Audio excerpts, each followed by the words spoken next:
It is so hot.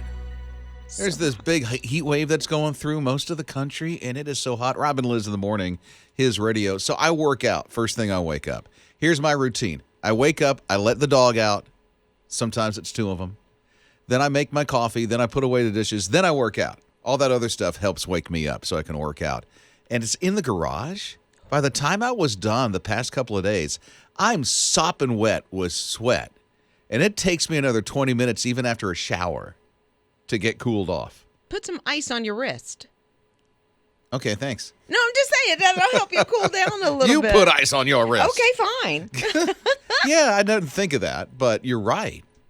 My morning is just so, packed. I got to Right. make sure that every minute is counted for, so No, I get I don't that. stop down. But man, this heat wave is something else. And I mean, it's going like New York City is going to be, with the heat index, and you're going to be in the 90s, but with the heat index over 100. And it's atypical for this time of year in that part of the country, but also like out west, like California, Nevada, and New Mexico. They're just having it really rough. Looking to change it into like a state of emergency in some of those states because of the heat. And you have to check on the senior citizens and Oh, my the elderly goodness. because there's some parts of the country that has no air conditioning because it doesn't really need it. And then you get to a spot like this, Right. and you've got to start thinking about a lot of people that don't have air that might be hurting bad. Right. Even in like parts of Tennessee, I lived in Johnson City for a while. There was no central air. Really? In the apartments that I lived in. And it was baseboard heaters.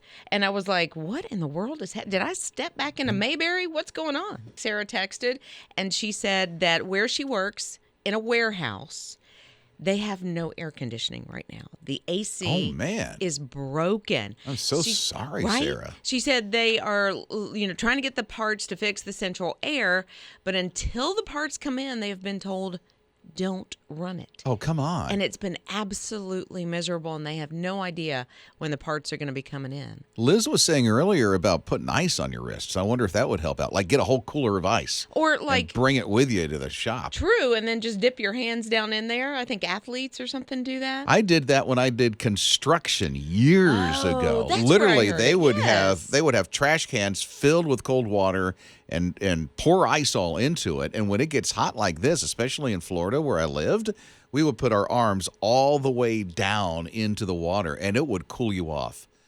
crazy fast. I mean, it was amazing. But Liz was saying putting like ice on your wrists. Ice cubes on your wrist like you can do. I was even thinking like a Ziploc bag full of ice and then rubber band that stuff to your wrist. Oh, that's not a bad idea. I know. Here's an open mic that just came in. Liz is right about the ice on the wrist. You put your ice on your wrist, it will cool you off quickly because of pressure points that you have in your body. And that's the easiest one to get to, and it will cool you off slow. The wrist thing is all right. It's the correct way to go for ice. Y'all have a great day. Remember, Rob, when your wife has a birthday, regardless of the years you've been married, she will always be 39. That's right. Amy's birthday. That's my wife. It's today. 39? What's wrong with that? Forever 29.